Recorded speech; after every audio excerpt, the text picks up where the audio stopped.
தேவனுடைய பரிசுத்த நாமத்துக்கு மகிமை உண்டாகட்டும். இந்த கிருபியான கால விளையிலே உள்ள கர்த்தராகிய இயேசுவின் நாமத்தில் வாழ்த்து வரவிருக்கிறேன். நல்லா இருக்கீங்களா? கர்த்தர் இன்றைக்கு எங்கள் கைக்கு செய்த எல்லாவற்றையும் ஆசீர்வதிப்பார். என்னோட பரிசுத்த வேதாகமத்திலே ஏசாயா எழுதின தீர்க்கதரிசன புத்தகம் 26ஆம் அதிகாரம் 3ஆம் வசனத்தை தேவ மகிமைக்காய் வாசித்து பாருங்கள்.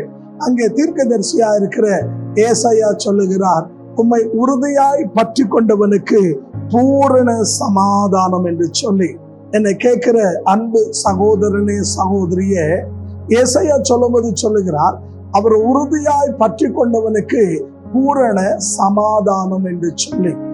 அர்த்தம் என்ன அப்படின்னு சொன்னீங்கன்னா, தேவனை அன்பான தேவச்சனமே முழுக்க முழுக்க நம்பணும், இல்லைன்னா தேவனை சார்ந்து கொள்ளணும். பல நேரங்களில் மனுஷன் என்ன பண்றான்னா, சந்தர்ப்பவாதியாக அன்பான தேவ ஜனமே தேவைக்காக வருவான், அவசரத்துக்காக வருவான், அந்த நேரத்துல அவன் பிரச்சனை மாறணும்ன்றதுக்காக வருவான். அதுக்கப்புறம் என்ன ஆவாங்கன்னா, முகத்தை காட்டாம முதுக காட்ட ஆரம்பிச்சிருப்பாங்க. அவங்கதான் யாருங்க அப்படின்னு சொன்னீங்கன்னா, உறுதி இல்லாதவர்கள். ஆனா ஆண்டவர் சொல்றாரு, பிரியமானவுள்ள அவரை உறுதியாய் பற்றி கொண்டவர்களுக்கு பூரண சமாதானம். உறுதியான அர்த்தம் என்ன தெரியுங்களா? என்ன வந்தாலும் என்ன நடந்தாலும் கடைசி வரைக்கும் ஆண்டவருக்காக என்னங்க வாழ்வேன், இல்லைன்னா கடைசி வரைக்கும் நிற்பேன். இன்னும் நம்ம பாஷையில சாவர வரைக்கும் இயேசுவுக்காக ஜீவிப்பேன். அதுதான் உறுதி. இன்னைக்கு பல நேரங்கள்ல நம்ம என்ன பண்றோம் அப்படின்னு சொன்னா, நம்ம தீர்மானம் பண்றோம் நான் இப்படி ஆண்டுக்காக வாழணும் அப்படின்னு சொல்லி. ஆனா பல நேரங்கள்ல நம்முடைய வாழ்க்கையில அன்பான தேவ ஜனம் நம்ம உலகத்தோடு மனிதர்களோடு உறவுகளோடு கலந்த உடனே நாம் என்ன பண்ண ஆரம்பிக்கிறோம், நம்முடைய உறுதியை நாம் இழந்து விடுகிறோம். நம்ம எதுக்காக ஆண்டவரை உறுதியா பற்றி கொண்டோமோ அதையே நாம் என்ன பண்றோங்க, விட்டுறோம். அதனாலதான் பல நேரங்களில் நம்ம வாழ்க்கையில தேவ ஆசீர்வாதங்களை நம்முடைய கண்கள் காண்றதும் இல்லை, என்னங்க நம்முடைய செவிங்க கேட்கறதும் இல்லை. பல ஆசீர்வாதங்களை நம்ம என்ன பண்றோங்க, இழந்துறோம். ஆனா என்னோட அன்பான தேவச்சனமே, தேவ மகிமைக்காக நீங்க வாசித்து பாருங்க. மார்க் எழுதின சுவிசேஷம் 5ஆம் அதிகாரம் 27ஆம் வசனத்தை வாசிங்கன்னா, அங்க அன்பான தேவ ஜனமே வைத்தியலால் கைவிடப்பட்டு என்னங்க வேதனை பெருகி உள்ளதெல்லாம் இழந்து போன ஒரு ஸ்திரியை பார்க்கிறோம். அவங்க அன்பான தேவ ஜனமே தன்னோட உள்ளத்துல என்ன பண்றாங்க, ஒரு தீர்மானம் பண்றாங்க. ஆண்டவராக இயேசு தன்னுடைய ஊருக்கு வரார் அப்படின்னு கேட்ட உடனே ஒரு உறுதியான தீர்மானம். என்னங்க, யார் என்ன நினைக்கிறாங்களோ, யார் என்ன சொல்றாங்களோ அதை குறித்து கவலை இல்லை, நான் போய் அவருடைய வஸ்திரத்தின் தொங்கல தொடுவேன் அப்படின்னு தீர்மானம். உறுதியாக இருந்தாங்க. ஏன்னா அந்த காலகட்டத்துல அன்பான தேவ ஜனமே ஆண்கள் இருக்கிற இடத்துல பெண்கள் வரக்கூடாது. ஆக அப்படி சில என்னங்க பிரச்சனைங்க, மதவாதிங்க, அது மட்டுமல்ல அந்நாட்களில் சில சட்டதிட்டங்கள் இப்படி எல்லாம் கடினமா இருந்ததுனால அவங்க என்ன பண்ணுவாங்கன்னா, ரொம்ப பயந்து என்னங்க சட்டங்களை கை கொள்ளுவாங்க. ஆனா அந்த ஸ்ரீ பாருங்க, அதெல்லாம் மீறி அதெல்லாம் கடந்து அதெல்லாம் தாண்டி வந்து அவங்க என்ன பண்ணாங்கன்னா, உறுதியா இருந்தாங்க. ஏன்னா மனுஷன் உலகம் என்ன சொல்றாங்க கவலை இல்லை, நான் போய் தொடுவேன்னு சொன்னாங்க, தொட்டாங்க, அற்புதம் நடந்துச்சு. இன்னைக்கு நமக்கு உறுதி வேணும். நம்ம வாழ்க்கையில என்ன பண்ணக்கூடாது, தடமாடக்கூடாது. நீங்க யோபு 2:9 வாசிச்சு பாருங்க. அவரோட மனைவி சொல்றா, இன்னும் உத்தமத்தை விடலையா, தேவனை தூசித்து ஜீவனை விடுன்னு. ஆனா யோபு 13:15 யோபு தெரியல சொல்றார், அவர் என்னை கொன்னுட்டாலும் நான் அவரை நம்புவேன். உறுதியா இருந்தார். அன்பான சகோதரனே சகோதரிய, நம்ம வாழ்க்கையில வரும் சில புயல் வரும், சில பிரச்சனைங்க வரும். என்னங்க, ஏன்னா ஆண்டவரே சொல்லிட்டார், பச்சை மரத்துக்கே இந்த பாடம்னா பட்டை மரத்துக்கு எப்படி இருக்கும்னு. அப்போ இந்த உலகம் அவரையே விட்டு வைக்கலன்னா நம்மையும் விட்டு வைக்காது. கண்டிப்பா பல பிரச்சனைகளை பிசாசு கொண்டு வருவான், பல ரூபங்கள்ல வருவான். ஆனா நம்ம என்ன பண்ணக்கூடாதுன்னா, உறுதியா இருக்கிறத விட்டுடக்கூடாது, தடமாடக்கூடாது, நிலை மாறக்கூடாது. பிரியமான தேவச்சனமே, நம்முடைய வாழ்க்கையில என்ன செய்யணுங்க, ஆண்டு கடைசி மூச்சு இருக்கிற வரைக்கும் நான் ஆண்டவருக்காக வாழ்வேன். அந்த வைராகியம் நமக்கு தேவை.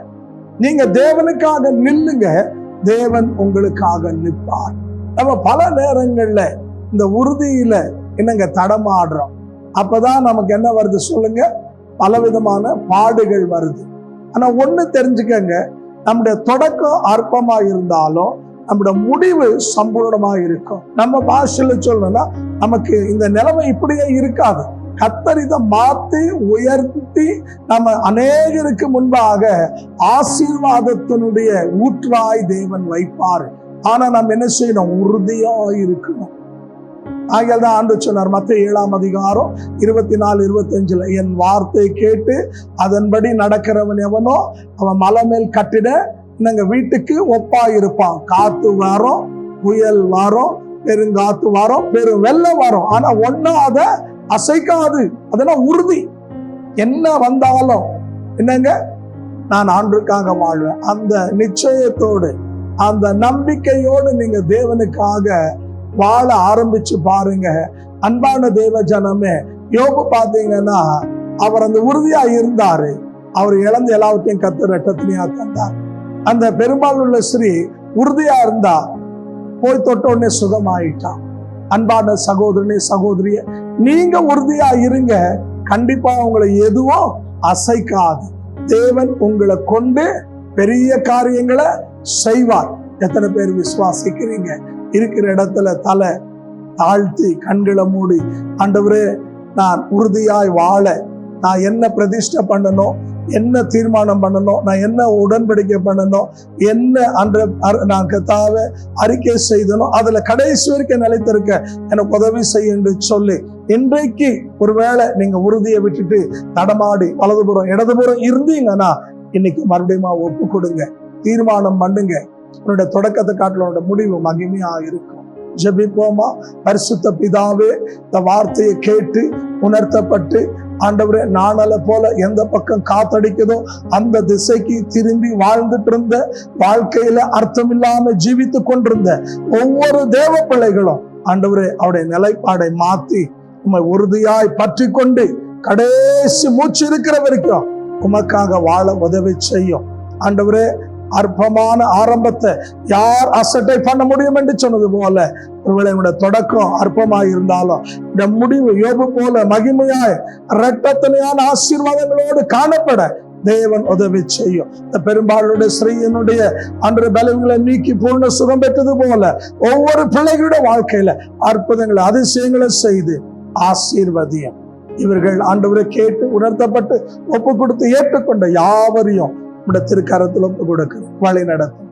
இயேசு கிறிஸ்துவின் நாமத்தில் பிதாவே, ஆம். கர்த்தர் உங்களை ஆசீர்வதிப்பாராக. இந்த கால வேளையில சமீபத்தில் தூரத்துல இந்த வார்த்தை கேட்கிற அன்பு தேவ சனமே, கர்த்தர் உங்களோடு பேசியிருக்கிறார். இன்னும் கர்த்தர் பெரிய காரியங்களை செய்வார். நீங்க இன்னும் ஆவிக்குரிய வாழ்க்கையில வளரணும்னா நீங்க என்ன செய்யுங்க? அன்பான தேவ சனமே, பிரியமான தேவஜனமே, எங்க தொலைபேசி மூலம் எங்களை அணுகலாம். உங்களுக்கு ஜெப குறிப்பு இருந்தா நீங்க அன்பான தேவ ஜனமே கமெண்ட் வழியா தெரியப்படுத்தலாம். நாங்க உங்களுக்காக தொடர்ந்து ஜெபிக்கிறோம். அதோடு கூட இந்த மே மாதம் 1ஆம் தேதியிலிருந்து 21ஆம் தேதி வரைக்கும் 21 நாள் உபவாச ஜெபம் இருக்கு. 21 நாளும் 21 தேவ மனிதர்கள் தேவ வார்த்தை கொண்டு வருவார்கள். அது விசேஷமா சாயங்காலம் 7லிருந்து 9 மணி வரைக்கும். ஆகியால நீங்க வாங்க, அங்கு பெறுங்க. கர்த்தர் உங்களை ஆசீர்வதிப்பார். ஆமென்.